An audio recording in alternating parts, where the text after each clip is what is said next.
What's up guys, it's your boy Watt Tambor Enjoyer, and today we're going to be ranking indie horror games. Why? Because I can. I don't know, I just thought it'd be fun. But first things first.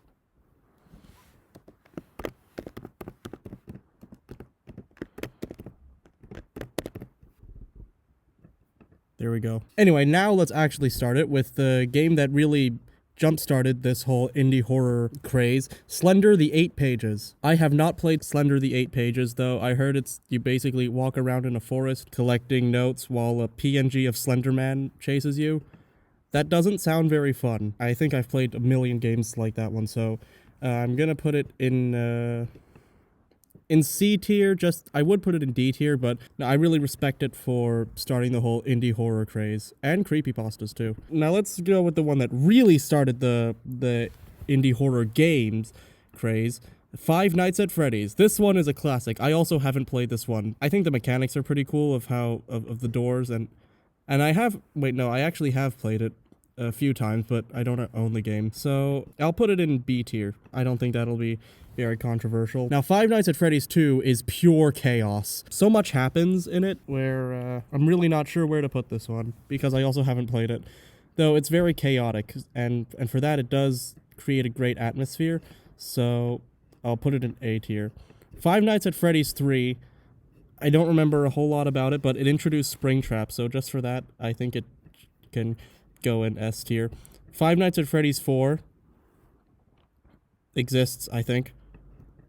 So I don't remember a whole lot, but it gave us the Living Tombstone song I Got No Time, which is a banger, so yeah, I'll move it to B tier, why not? Sister Location. Yeah, the game mechanics don't look very fun on this, and I also haven't played this one. Yeah, you'll notice I haven't played like a majority of these games. So I'm just judging them based on like the characters, how fun it looks, and overall how cool I think it is. This one, yeah, I'll give it B tier. Okay, that's all the FNAF games done. I missed a few, but I don't care anymore. Choo Choo Charles is a game about a demon spider train. I haven't played this, but like it's a game about a demon spider train. Just for that, I think it deserves A tier. Joyville. I haven't played Joyville, nor do I know anything about it, but I hear it's really good. There's the guy named Wooly Bully, which is unironically a fantastic name and way better than Huggy Wuggy, so I'll put it in A tier. I'm not sure if it's that good or not, but I don't know. Wooly Bully. Speaking of awful names, Poppy Playtime.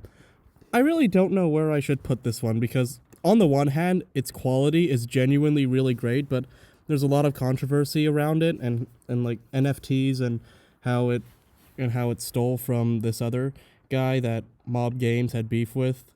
So I don't know if I should put it in C or D. So, you know what? Because I'm so indecisive, I'll just put it in Garden of Banban tier. There we go. Now, Hello Neighbor. I don't know much about this one, though I know Pastra hates it, so it gets F tier just for that. If Hello Neighbor Was Realistic, however, is a banger animation and probably one of Smashbit's animation's best, so, and also it's infinitely better than the original game, so it gets S tier. Get Out is also a banger song, so it's getting S tier as well. It's one of Da Game's best. Yeah, Bendy and the Ink Machine. This game I have actually played, and it's alright, though I think it does pale in comparison to its sequel. Also, before anyone says that I'm ranking these unfairly because I haven't played a majority of them, I'll have you know that I was obsessed with Bendy long before I actually played it, and, you know, I still loved it and considered it an S-tier game. But now, I think it should just get A tier. But I do want to give a separate spot for The Projectionist for being probably one of the greatest horror game characters of all time. So he gets S tier. Also, he's Pastor's favorite Bendy character, and mine too, so yeah, S tier. This guy rocks. Now, Bendy and the Dark Revival is a masterpiece. It took all the bad things about Bendy and then made all of them better. Like, I know the ending to the original game wasn't very well received because it confirmed like a time loop thing, which everyone hated, but Dark Revival set out to turn that plot point into a very key part of the whole cartoon studio ink curse thingy. I think basically this game takes everything bad about Bendy and makes it better, so S tier. I don't love it enough to put it in into S tier extreme, but hey, that's that. Baldi's Basics is such an incredible shitpost of a video game, so it gets A tier. It's like the B movie of indie horror games. And while we're at it, let's rank let's rank the B movie here. B movie is really funny. B tier. And here's the B movie video game. I would put this in S tier, but it was made by Activision, so no, yeah, fuck this game. Roblox Doors. I mean, like, it's Roblox Doors. There are doors. When I play it, I pretend I'm Newt Gunray and I yell stuff like, "Close the blast doors!" I don't have a whole lot to say about this one. I'll give it a B tier. Newt Gunray took over my channel once, so he gets the Garten of Banban tier. He pales in comparison to Wat Tambor. He's inferior in literally every way. So yeah, 3 a.m. at the Krusty Krab is also kind of a shitpost game, but I do find it genuinely scary, and it's got the hash-slinging slasher, so A tier. I haven't played Doki Doki Literature Club, so I don't really know where to put this one. It's apparently some kind of dating simulator about the main villain wants to escape the computer realm. So, that's a pretty interesting premise. So I'll give it A tier. Why not? Dark Deception is actually a really goated game. This game actually rules. It's sort of a maze runner where you collect shards and avoid the monsters, kind of like Pac-Man in the sense.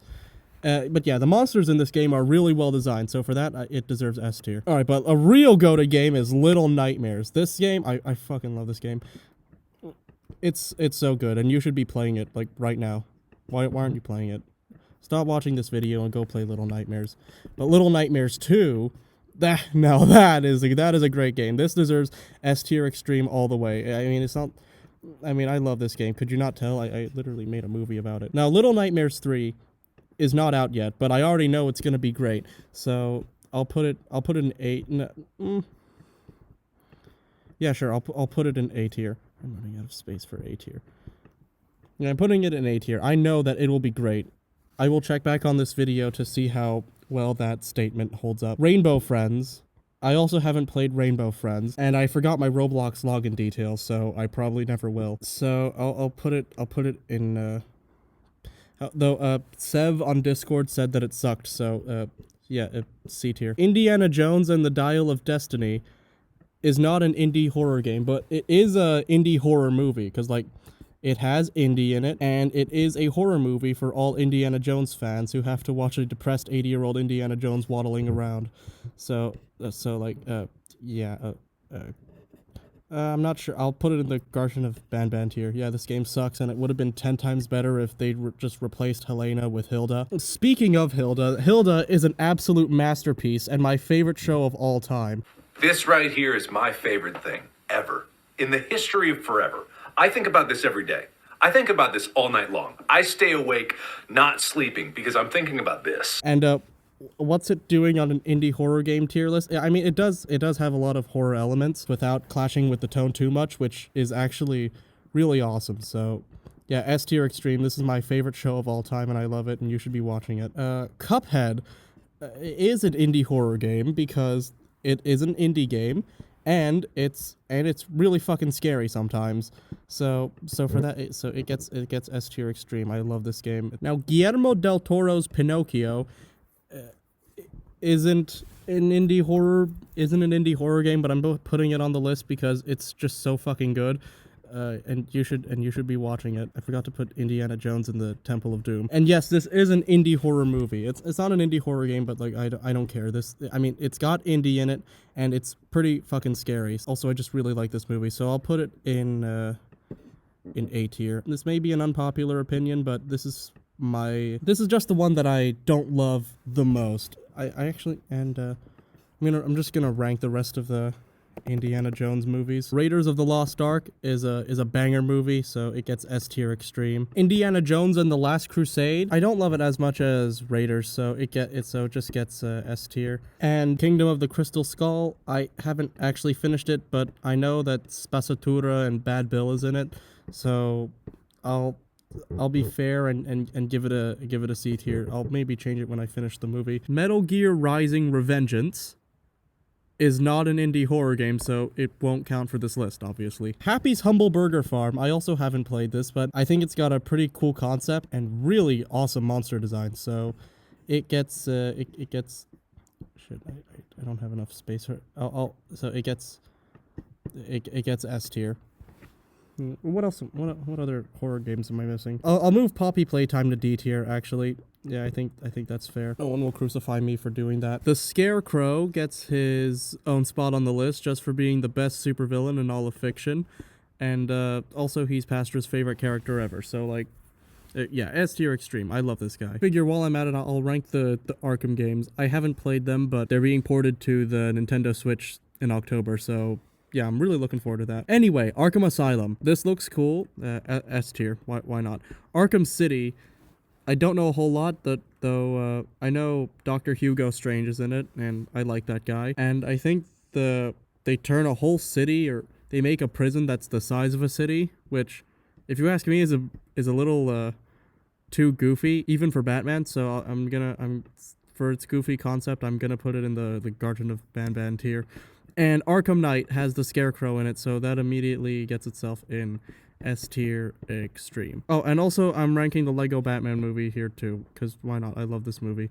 S tier extreme, go to watch it. The Disney Pinocchio live action remake isn't an indie horror game, but I just really hate this movie. Most things that I dislike, I generally just try to avoid or feel extreme apathy. This is the only movie that when I think about it, I feel genuine anger. It irks me just thinking about it, so I'm putting in an F tier and getting done with it. I completely forgot about Amanda the Adventurer.